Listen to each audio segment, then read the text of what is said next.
Bonjour à toutes, bonjour à tous et bienvenue dans cet entretien éco un petit peu particulier. Cette semaine, on va évoquer le chef d'entreprise et ses tracas au travers deux associations qui sont sur le plateau, en l'occurrence Guillaume Bourdon, bonjour. Bonjour. Vous êtes le président de Second Souffle et à ma droite, Marc Rousse, bonjour. Bonjour. Vous êtes le président lyonnais également de l'antenne lyonnaise de l'association 60 000 rebonds. Alors tous les deux, vous œuvrez aux côtés des chefs d'entreprise pendant qu'ils ont quelques problèmes. Et puis malheureusement, Marc, quand voilà, il y a eu des liquidations, on va y venir tous les deux. Alors je me tourne vers vous tout d'abord, Guillaume Bourdon. Donc Second Souffle, cette association, un petit peu en quelques mots, quelle est sa création, son origine, son ADN, quoi? C'est une association. Donc moi j'ai créé l'antenne lyonnaise il y a 10 ans, début 2013, donc 11 ans en fait maintenant. Nous, notre mission, elle est triple. C'est rompre l'isolement, organiser le chaos et trouver un second souffle. Pour le chef d'entreprise. Pour le chef d'entreprise, et on intervient tant que l'entreprise existe. Combien à peu près de dossiers traités depuis maintenant donc 11 ans, à peu près quelques À chiffres? peu près, on était à 100 en 2022.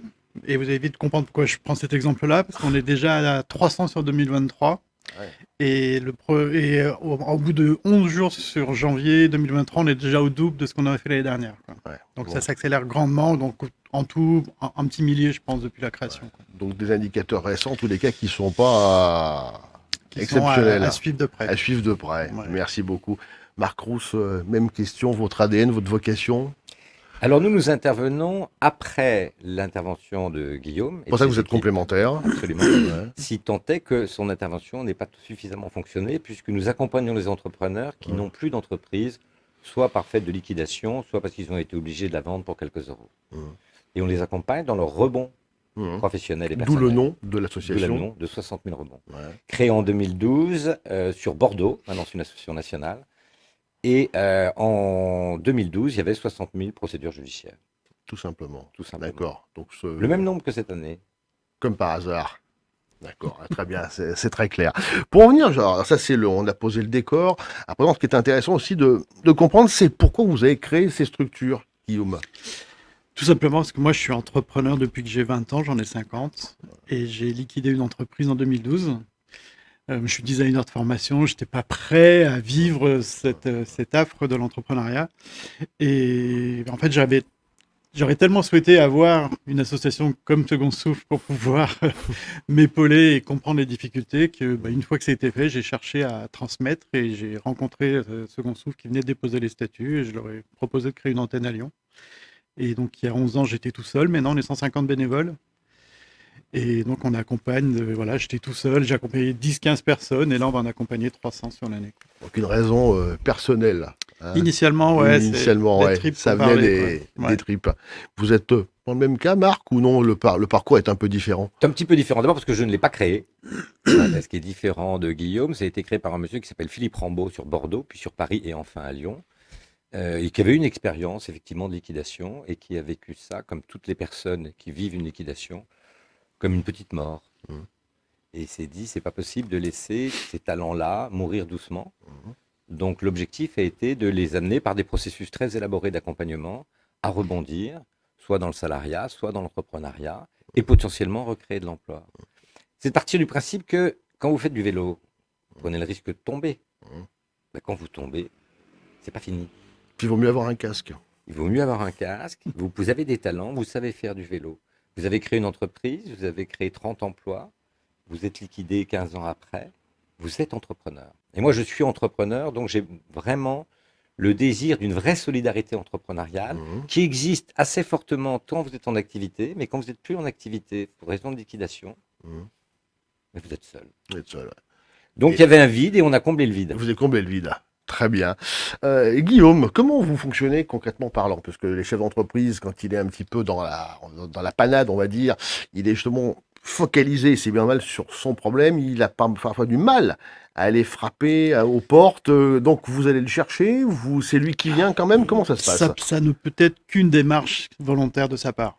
Donc nous, notre objectif, c'est d'avoir le maximum de notoriété, de partenariat possible. Ouais. et aussi le maximum de bénévoles qu'on appelle les antilopes chez nous. Et nos antilopes, qui sont 95% des entrepreneurs, ont aussi des réseaux. Et c'est comme ça, en fait, qu'on arrive par capillarité à récupérer des entrepreneurs en difficulté qui osent lever la main parce qu'elles ont entendu parler de nous et qu'il y a eu quelqu'un à côté d'eux qui leur a dit « Viens te faire accompagner ». Avant qu'il ne soit trop tard. Avant qu'il ne soit trop tard. Dans les conseils, vous intervenez sur c'est sur la gestion, c'est sur la comptabilité, c'est sur les pistes de développement. Comment ça se passe? Prioritairement sur la sauvegarde de l'âme de l'entrepreneur. D'accord. C'est prioritairement ça, c'est-à-dire que si l'entrepreneur est fatigué, l'entreprise sera fatiguée. Donc, nous d'abord, c'est déjà ça prioritairement.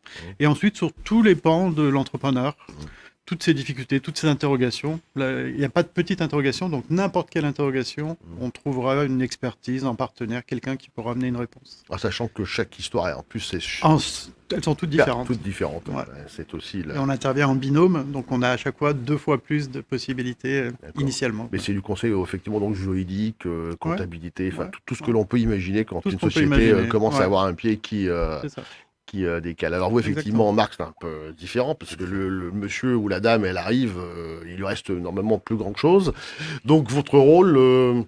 Alors, comment ils viennent à vous et qu'est-ce qu'ils attendent de vous finalement? Donc même chose, ils viennent par bouche à oreille. Ouais. Donc merci de nous donner la parole parce que ça va nous faire encore plus connaître.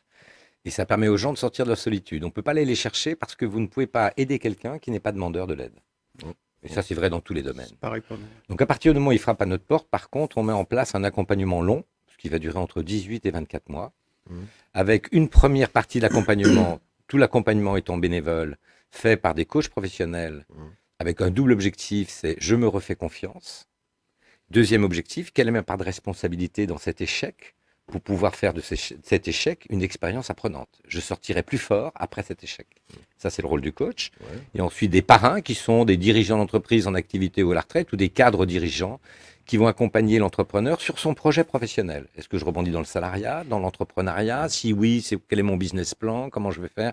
Où est-ce que je vais trouver de l'argent? Donc, il y a tout un accompagnement jusqu'à son rebond, c'est-à-dire le fait d'avoir retrouvé un emploi ou d'avoir recréé une entreprise. Et il y a un troisième accompagnement, et j'insiste là-dessus, qui est très important, c'est que les gens se retrouvent entre pairs. C'est-à-dire que je sors de mon isolement. Oui, je suis le petit mouton noir, plus personne ne me parle parce que j'ai planté ma boîte, mais je me retrouve une fois par mois en réunion, et là, étonnant, il y en a un autre qui a la même histoire, et puis encore un autre. Ah, donc je ne suis pas le petit mouton noir, ou alors on est un troupeau. Donc c'est déjà plus confortable. Ouais. On commence à se comprendre, effectivement.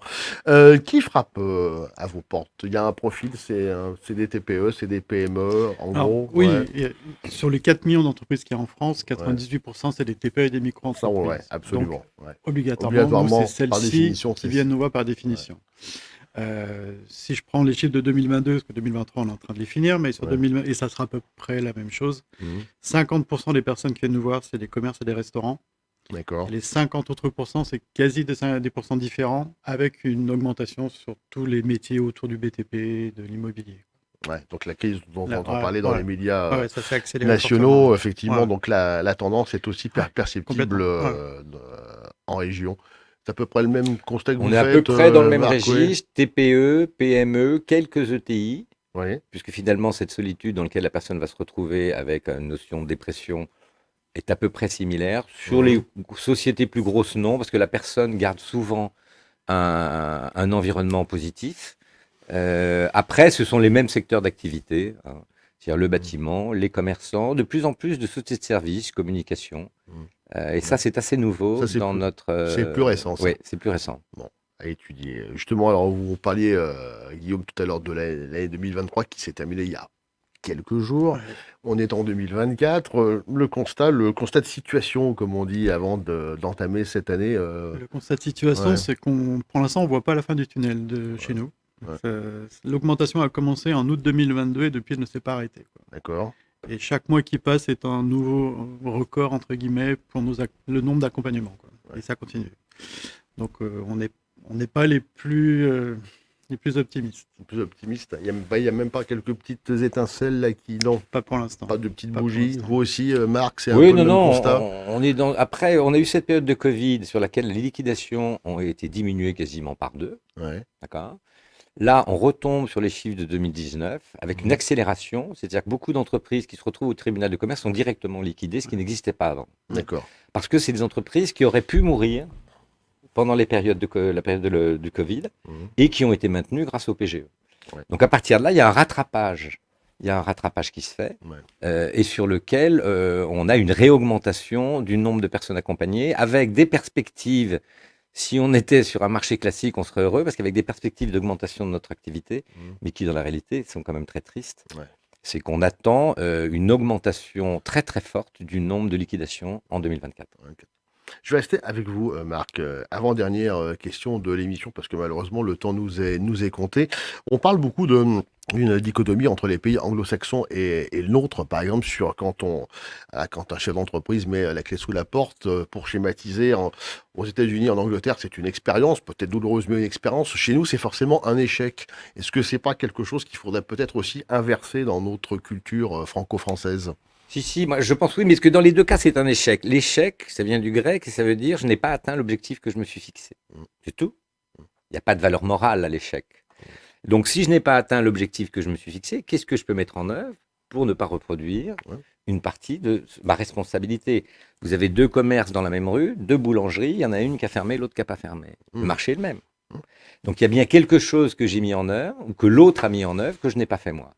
Donc je pense que l'échec doit être considéré comme le corollaire de l'apprentissage. Je vous donne un exemple extrêmement précis. Quand un enfant apprend à marcher, il tombe beaucoup, non?